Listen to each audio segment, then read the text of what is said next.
Umama uHelena Mathula noneminyaka engama-54 ubudala uhlala kweli tyotyombe ukusukela ngo-1994. Uthi unethemba lokuba uceba uyakuthi angene uza kumnika indlu ye-RDP.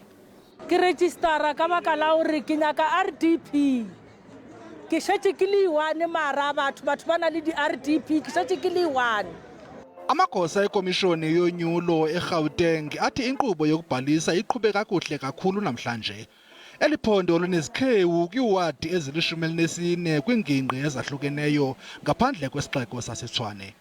Kwiphondo laKwaZulu-Natal luhambe kakuhle kakhulu olu suku yaye khange kubekho magingxi-gingxi nangona bekukho imvula yamandla kwezinye iindawo kweli phondo. Zili-12 iiwards eziza kubamba unyulo lovalo-zikhewu kweli phondo yaye isine sazo sekumasipala uMbaxa waseThekwini. Kuze kube imanje konke kusahamba kahle kwiprovince yethu yaKwaZulu-Natal, zonke bengakabikwa lutho olungahambi kahle kuzona. We do expect ukuthi kuzonetha namhlanje kwiprovince yethu, kodwa kule ziteshi eziwu-68 ziwu-2 kuphela ezamatende, zombili zikumasipala waseThekwini zisendaweni ehambekayo, so asilindele ukuthi kube nenkinga. Ukanti kwiphondo laseMpumalanga ukungahanjiswa kwenkonzo kushiye abanye babahlali basemalahleni bengenathemba. Namanzi ivatet kan ifika kayi-1 ivatet kan ngeveki and ifika ngeveki nje ifika sibaninzi singawatholi thina amanzi. Ukanti kwiphondo laseMpuma Koloni zili-19 iiwards eziza kubamba unyulo lovalo-zikhewu.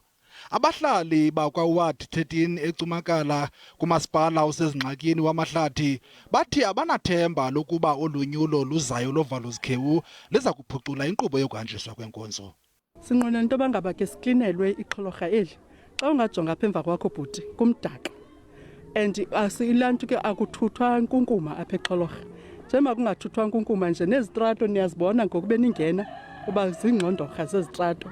Ikomishoni yonyulo ezimeleyo kuzolonke ithi yonke into ihambe ngendlela. Today we opened 455 voting stations nationally at 8 this morning, and so far we have not experienced any incidents across the country.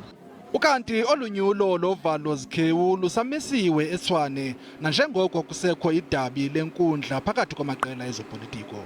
Ikomishoni yonyulo ithi iza kulandela nasiphi na isigqibo esithathwe yinkundla.